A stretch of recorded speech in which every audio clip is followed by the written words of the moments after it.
Well,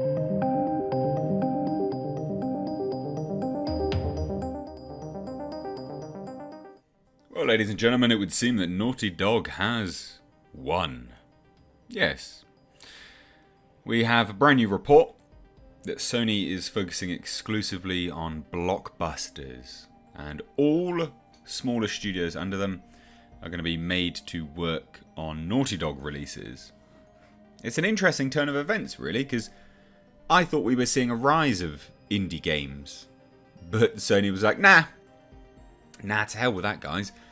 Let's just focus on Naughty Dog instead. We want to hit those blockbusters. That's what we want to hit. And I don't blame them in some regard, because they've had a good success with it. But it's still a shame, and we can still lament it to a certain degree.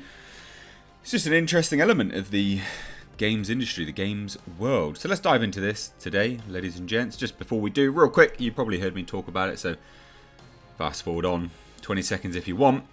But I'm selling a Blu-ray. It's a Blu-ray of my film Blackfield. That's out on the channel anyway. But the Blu-ray has that film, the prequel film, an hour-long making-of documentary, and it's a limited edition thing. It will never be sold again, and I will be stopping the sales just prior to May 3rd. So grab it whilst you can. Support me if you want to, and also have access to a really cool documentary. But let's dive into this today. This article is linked down below. Let's dissect some nonsense, shall we? So the turn of Sony's video game development focus towards exclusive blockbusters. Okay. Interesting.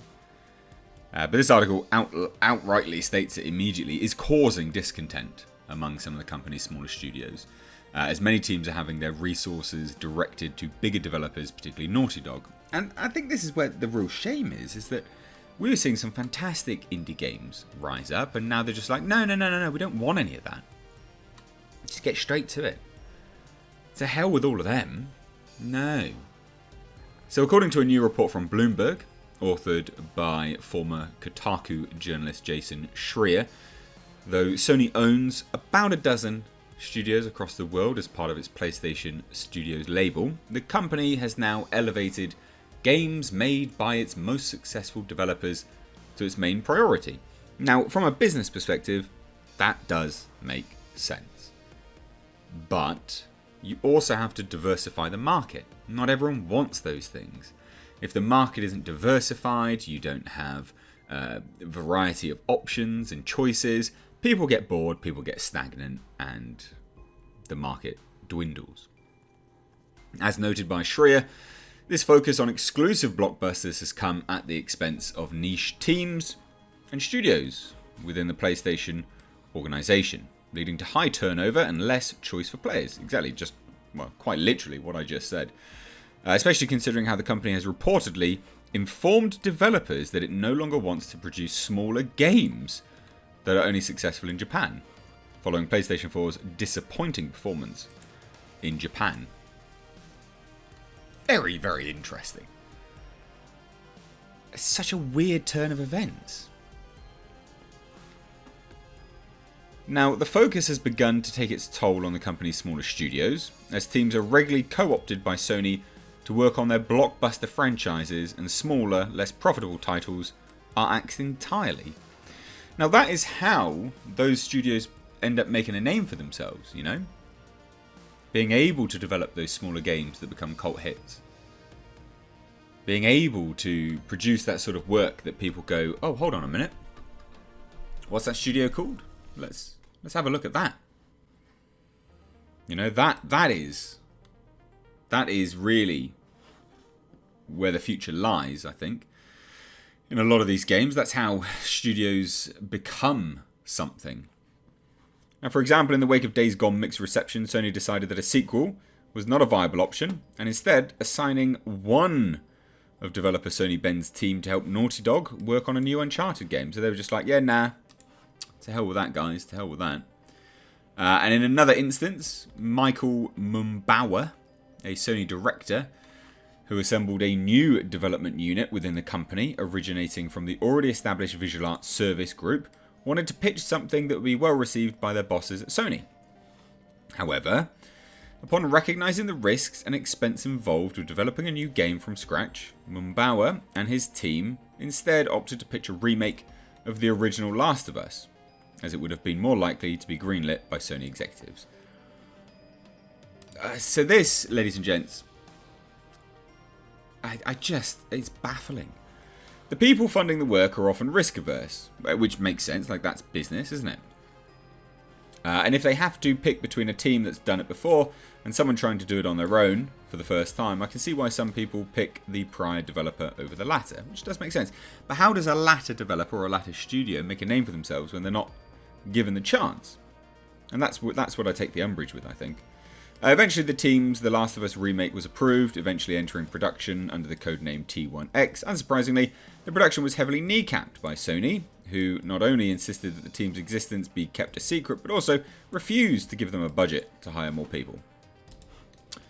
Sony, what are you doing? What are you doing? In response to the budget proposed by Mumbawa and his team, PlayStation Worldwide Studios head Herman Hulist questioned why T1X was so much higher than remakes Sony had made in the past.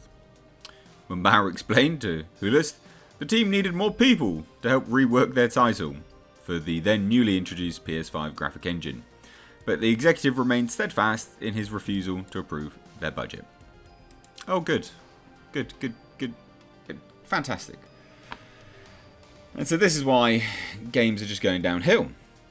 Complicating matters even further, after development was completed on last year's The Last of Us Part 2, Sony informed Mumbawa and his team that some people from Naughty Dog would be assigned to help out with T1X, which means that they would then, be strong-armed into just working under Naughty Dog. However, it soon became apparent that Naughty Dog was in charge, as the dynamics returned to what they had been for the last decade and a half, the visual arts support group aiding another team of developers rather than leading. And again, this goes to another studio now not being able to make a name for themselves.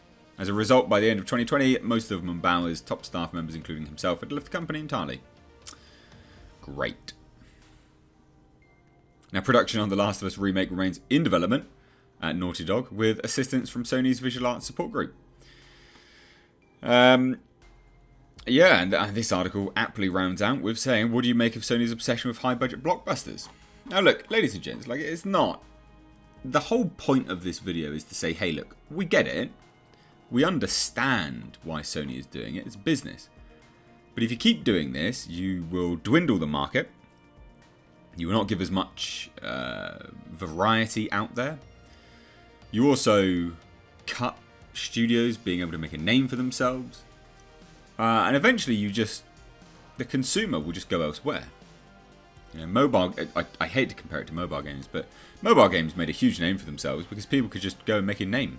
Go make a game, make a name for themselves, and that was it. It was done. It's fantastic. But you can't do that here anymore. And that's a shame. And I get it, because they do cost a lot of money, millions, hundreds of millions. But, businesses just don't take risks anymore. And I like to compare it to Alien, because Alien was a film that it wouldn't get made today. It wouldn't get made at all. It was supposed to be like a B-C movie, just a piece of crap that Fox was making. They didn't expect it to be as good as it was. They gave it a tiny budget.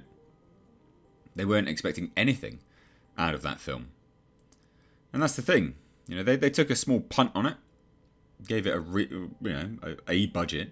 But these days, you won't even get that on a lot of these films. And now, a lot of these games. So there you go. Let me know what you think down below in the comment section. If you're new here, do hit subscribe. Thanks so much. Take care.